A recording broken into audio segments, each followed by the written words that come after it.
So, this middle to the end of January and our new moon in Capricorn. Wow, we're coming into a really intense 2 weeks. We just had some intense 2 weeks. In this video, I'm going to explain to you exactly what we're looking at for this new moon in Capricorn, as well as getting us all ready for this final piece of this era ending. If you've never met me before, hello, welcome. My name's Irlianna, and I practice traditional Hellenistic astrology, the blend of that and modern. My practice is about helping you see your life, that cosmic blueprint, your natal chart. It's a sacred contract, understanding it and decoding it, what transits are coming that impact you and how you can best use them to step into what you came here to do. Very excited to be here. If you happen to like this information, please do like, share, subscribe, comments. It really does help the algorithm as it reaches more souls and in a time when we need as much light as we can on this planet. This new moon in Capricorn is actually conjunct the Pluto of the United States chart. These next 10 days are going to be quite a ride. In this video, we'll outline things so we can be empowered. So this new moon at 28 degrees of Capricorn, so many indicators this is an end of an era. Every new moon since the new moon in Libra, 28 degrees. I've never seen that in my life. 5 new moons in a row, all at 28 degrees. Another indicator that this is the end of an era. Saturn rules this new moon. This speaks to completions, saying goodbye to an era. Saturn is with Neptune in its final degrees of Pisces. And so Saturn and Neptune at these final degrees, yes, you see a lot of sadness, suffering, and loss. It speaks very much to old conditioned beliefs and systems and structures collapsing. There is something new coming. This is the last lunation with Neptune in Pisces, and Neptune has been in Pisces for about 13, 14 years. The last time it was here was 1862. It also speaks to compassion, that as we are dissolving systems that have deluded us, that have been very corrupt, this collapse, this loss of faith. At the same time, it's waking us up to a bigger reality and a devotion to our mystical selves.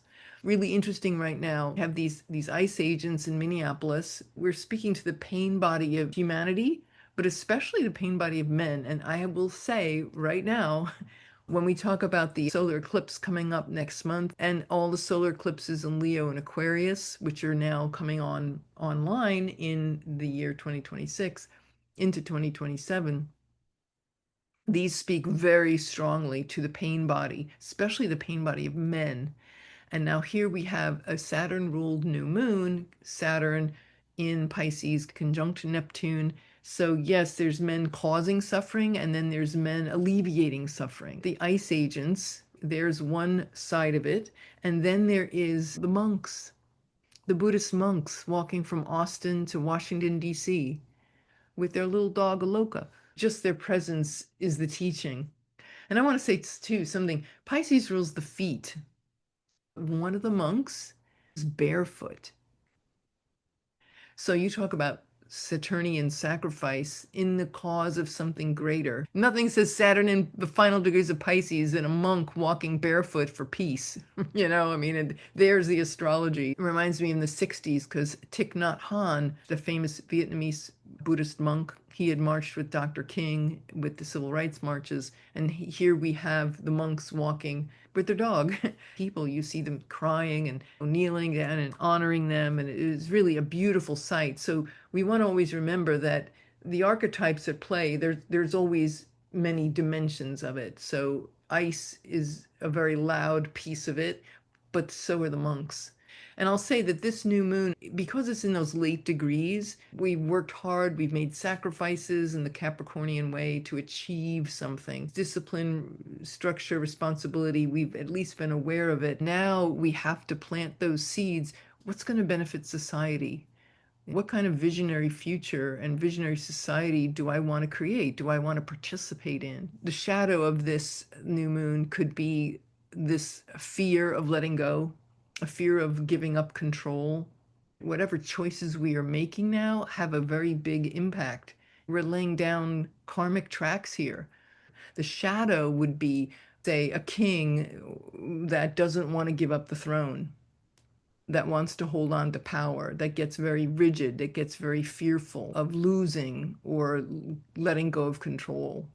A little bit of now about the new moon conjunct USA Pluto. What structures in power need to be replaced? What seeds can be planted that are going to be renewable and sustainable? And what toxic leadership styles and systems need to go? And so we already see the old reigns of power are breaking down. Look at all the people right now, old white men. We have Trump, we have Putin, the Ayatollah. These people are just, they're ancient, right? He's 80 years old, 79. Putin is not 80, but he's been on the throne for over 20 years. This is really speaking loudly to this extinction burst. When some major shifts are about to occur, there's always that doubling down. When the star's about to die, it just goes nuts and crazy, and then poof, it's gone. Just know that these are the death throes that are occurring, and it's here we are walking through them, and it's not easy. There's a lot of grief. But Neptune goes into Aries, Saturn will follow right after that, and both will conjoin February 20th, 0 degrees. Brave new world and a brave new beginning where we are the heroes. We get to write how it is and how it isn't. It's going to be extremely empowering if we allow it to be, or we could be completely deluded too. So, we have to be very, very discerning. Small, silent voice. That's what we really have to keep focusing on. So there's that sense of the fear of letting go. Grief into action is a very powerful signature of what's going to occur once we have Neptune and Saturn in Aries. Saturn is like wants commitment, wants longevity. Saturn in Aries is like before you jump, think before you jump, think before you strike, think before you initiate something, think before you fight. What kind of battle are you fighting? And is this really going to serve you and the collective in the long run? So what's that saying? You got to pick your battles, It's like, yeah. So this is definitely about being very cautious and discerning and mature and responsible about where we want to move our energies. Last part of this, January 20th to the 27th, is going to be a really intense week because as our new moon happens and we go into Aquarius, as soon as it does, of course, what happens? Pluto is there in Aquarius. Any planet that moves from Capricorn into Aquarius, Pluto is like the gatekeeper, this burly bouncer at the 4-degree gate of Aquarius. And it's like, okay, we got to deal with Pluto. Everybody has to pass through this Pluto portal. First, we have the moon, the sun, then we have Mercury. So, the very explosive time for secrets, deep unconscious processes that we really have to be responsible for in order to have this transformed society. We have to look at that shadow. And that's the grace of what Pluto does. It's not easy and it can be terrifying, but it shows us the things that we cannot sustain and harbor any longer. Nothing survives a Pluto transit. It's like Saturn, you get major adjustments. Saturn is like orthodontia. Your teeth are still there, they're just massively shifted. But in Pluto, no, there's nothing left. You don't go back. It's over. It's done and it's completely restructured, but into something sustainable.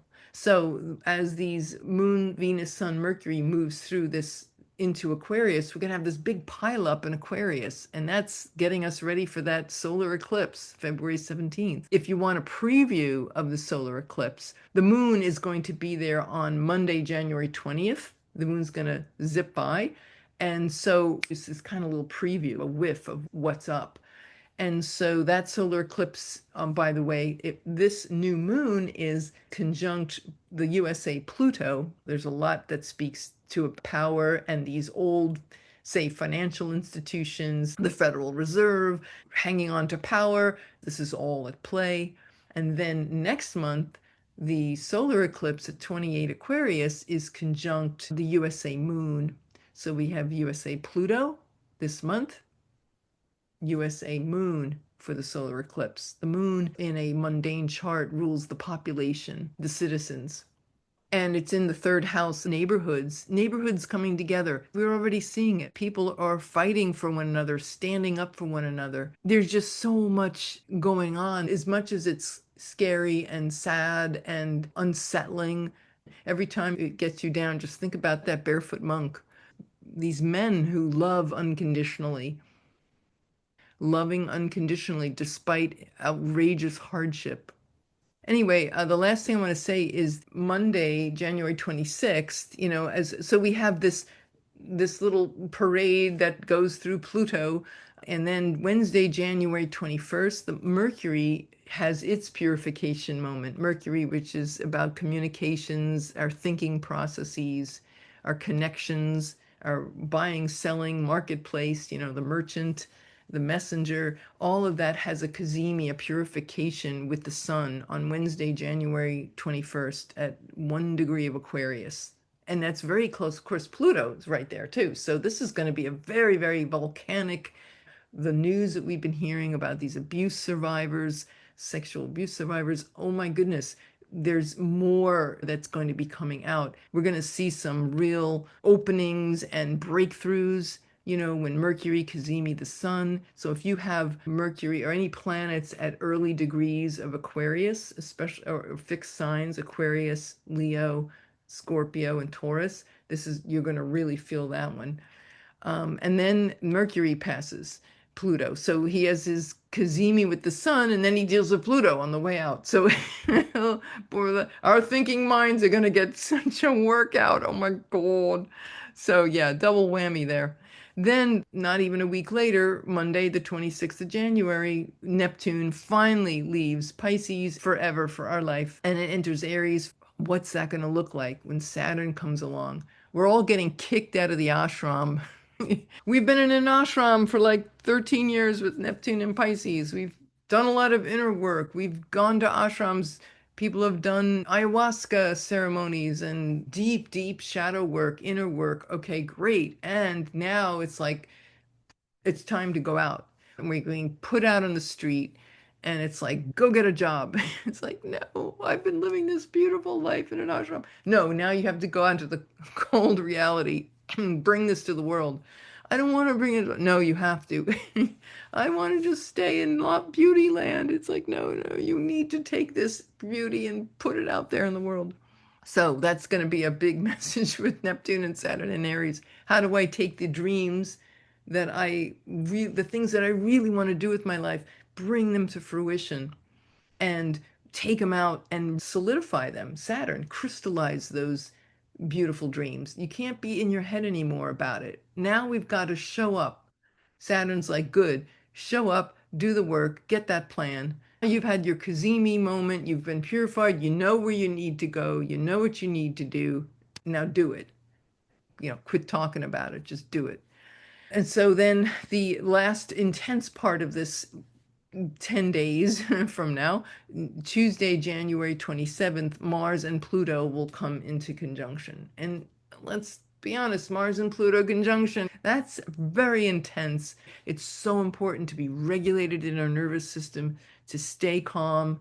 Think about the monks.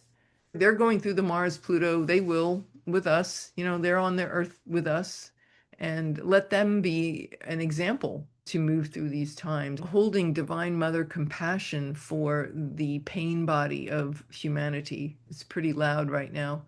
Deep bows to these people on social media, these abuse survivors. Oh my God, they're sharing their stories. Men who had been sexually abused.